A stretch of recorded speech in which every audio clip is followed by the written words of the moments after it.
Hi guys, SteelSeries here, and today I'm doing a video review on the SteelSeries Apex 3.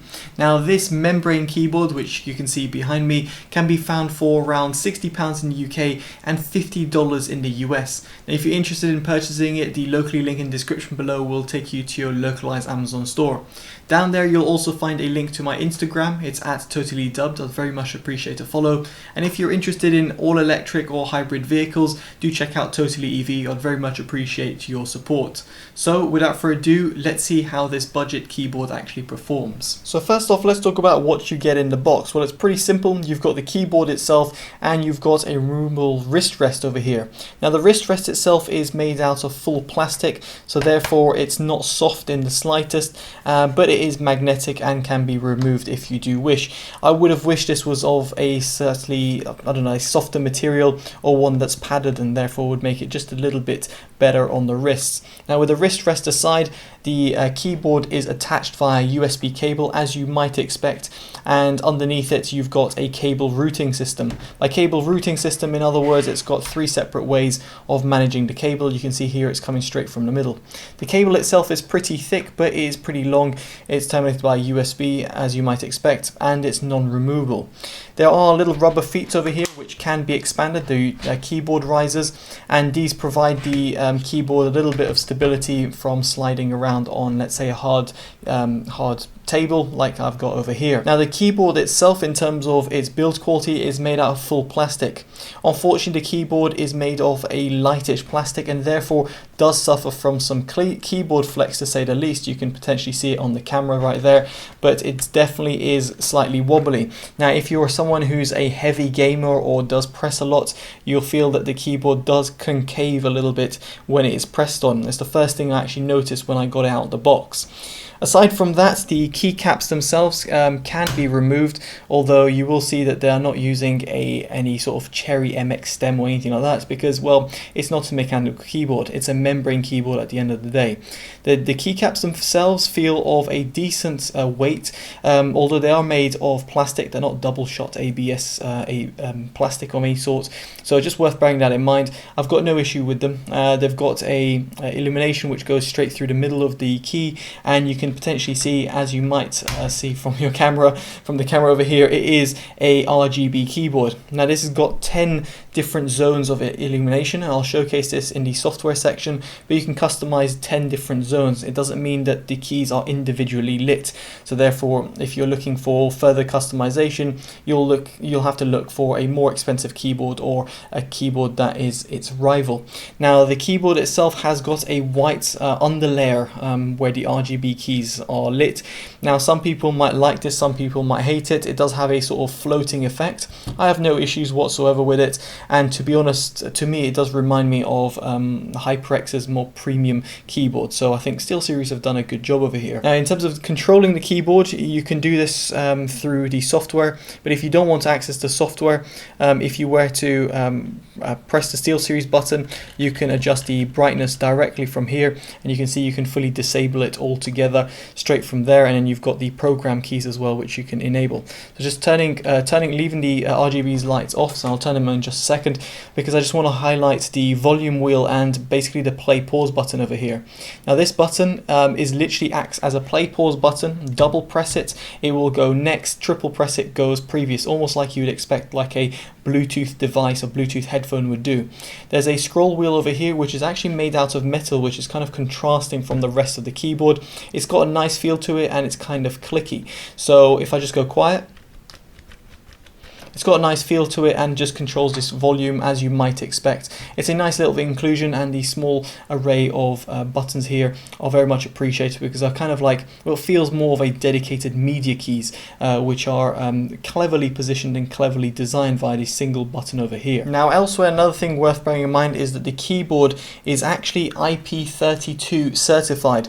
In other words, you can spill a little bit of water on it and let it air out and it will be fine. Given the fact it's a membrane keyboard, and actually mechanical keyboards have that same sort of functionality, although they're probably not IP rated or IP tested, it means this keyboard can survive a few spills.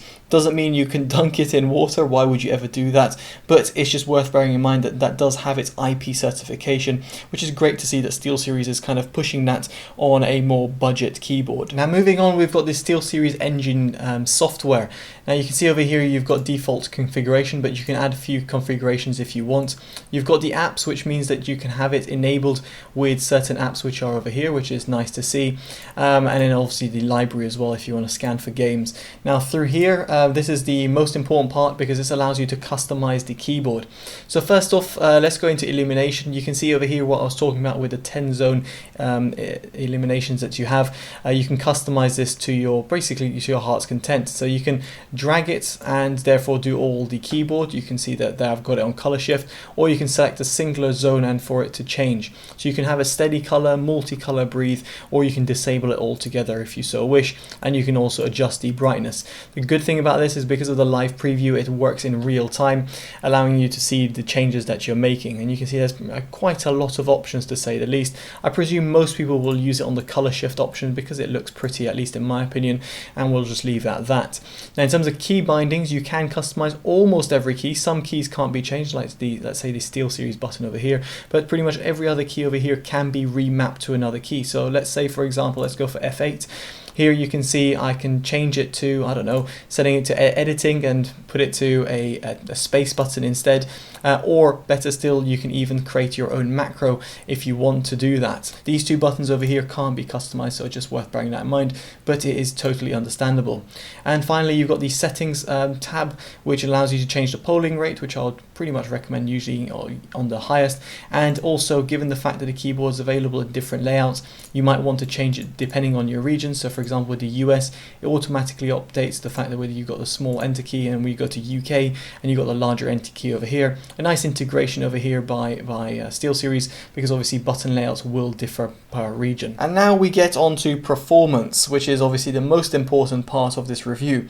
Now first off, I do want to mention that the SteelSeries switches are the whisper quiet ones, and they're rated for 20 million clicks, at least according to SteelSeries. The keyboard itself also has a 24 key N key rollover. I will say that with my 10 fingers, so unlike 24, I did find that it does pick up all the key presses. They're not as responsive as mechanical switches, so it's worth bearing that in mind. But in a nutshell, what I will say is that if you're normally going to be pressing 3 to 5 keys, which is something what I think most people will be pressing at one given time, then this keyboard is perfectly fine and will be perfectly acceptable. So now let's get into a little typing test, or shall I say a little typing and a little bit of a sound demo of the keyboard.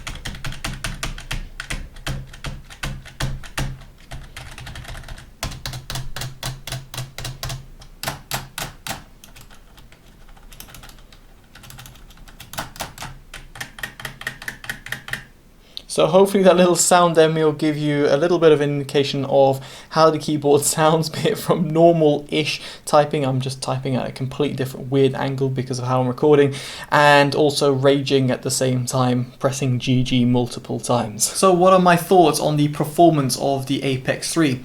Well, what I will say for typing, for someone who types on a general daily basis, is that the keyboard does have a slightly heavier touch and has a slightly different kind of spring back in comparison to, let's say, the Cherry MX Brown, which I know can be quite hard to find at this price tag, specifically when it comes to new keyboards, but the Apex 3 does a decent job.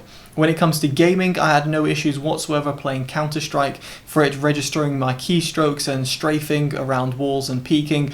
No issues whatsoever and nothing really to complain about, at which point I see myself perfectly gaming on the Apex 3 as I would do on a Cherry MX Brown keyboard. Now, what are my overall thoughts about the Apex 3? Well, in the UK it is £60, and at around £60 I think you can find few other alternatives, be it from unknown, well, relatively unknown brands that do mechanical switches or even TKL form factors, or from paying just a little bit more and getting a fully fledged mechanical keyboard. You can find yourself some nice alternatives at around £70 to £75. If you don't live in the UK and you live in the US at $50, I think you'll be hard pressed to find a better keyboard.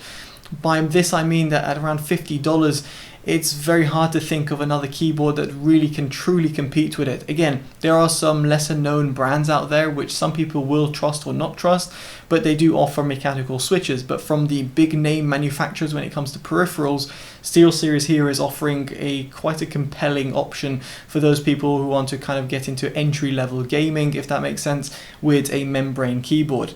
And given the fact that this is a RGB keyboard, it's got 10 zone illumination, and also it's got the dedicated media key, which is nice to see for someone who listens to a lot of music. I must say that the SteelSeries Apex 3 is definitely a good budget option to have. Is it the best one? Well, truthfully, it just really depends on where you live. So if you've got any questions and want further thoughts or opinions about the Apex 3, do let me know in the comments below, and of course ask the questions if you've got any or anything that I've missed out in this review. If you do like this type of content, make sure you give it a like, subscribe to see more, as it always helps the channel grow, and favourite and share as well. Alright guys, I've been Chris, take care and bye bye.